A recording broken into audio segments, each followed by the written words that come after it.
राधे राधे दोस्तों, आप सभी का मेरे YouTube चैनल ब्रत एंड पर में स्वागत करती हूँ। आज मैं लेकर आई हूँ माघ मास की महत्तम कथा का 23वां अध्याय। लोमस ऋषि कहने लगे कि जिस पिशाच को देवदूती ने मुक्त किया वह पहले द्रविड़ नगर में चित्र नाम वाला राजा था। वह बड़ा सूरवीर, सत्यपरायण तथा पुरोहित को आगे करके यज्ञ आदि करता था। दक्षिण दिशा में उसका राज्य था और उसके कोष धन से भरे हुए थे। उसके पास बहुत से हाथी, घोड़े और रथ थे और वह अत्यंत शोभा को प्राप्त होता था। बहुत सी स्त्रियों के साथ क्रीड़ा करता था और उसके अनेक यज्ञ उसने किए थे। वह नित्य अतिथियों की पूजा करता था और शस्त्र विद्या में निपुण था। ब्रह्मा विष्णु हमेशा तथा सूर्य की पूजा सदैव किया करता था। वह जंगल में भी स्त्रियों से घिरा हुआ कीड़ा किया करता था। एक बार वह पाखंडियों के मंदिर में गया और वेदहीन भस्म लगाए महात्मा बने हुए पाखंडियों से उस राजा की बातचीत हुई। पाखंडियों ने कहा कि हे राजन, शैव धर्म की महिमा सुनो। इस धर्म के प्रभाव से मनुष्य पाप को काटकर मुक्त हो जाता है। सब वर्णों में शैव मत ही मुक्ति देने वाला है। शिव की आज्ञा के बिना दान, यज्ञ और तपो से कुछ नहीं बनता। शिव का सेवक होकर भस्म धारण करने, जटा रखने से ही मनुष्य मुक्त हो सकता है। जटा धारण करने तथा भस्म लेपन से ही मनुष्य शिव के समान हो जाता है। इसके बराबर कोई पुण्य नहीं है। जटा भस्म धारण किए हुए सभी योगी शिव के सदृश होते हैं। अंध, जर, नपुंसक तथा मूर्ख सब जटा से ही पहचाने जाते हैं। शूद्र वर्ण के शिव भी पूजनीय है।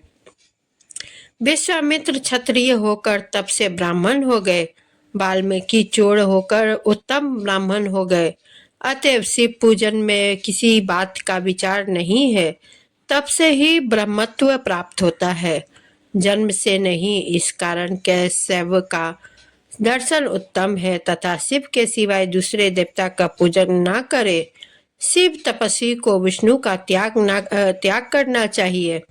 विष्णु की मूर्ति का पूजन नहीं करना चाहिए। विष्णु के दर्शन से शिव का द्रोह उत्पन्न होता है और शिव के द्रोह से रोखादि नरक मिलते हैं। इसी से भवसागर से पार होने के लिए विष्णु का नाम भी नहीं लेना चाहिए। शिव भक्त निशंक होकर जो शिव से प्रेम करता है वह कैलाश में वास करता है, इसमें कुछ संदेह नहीं।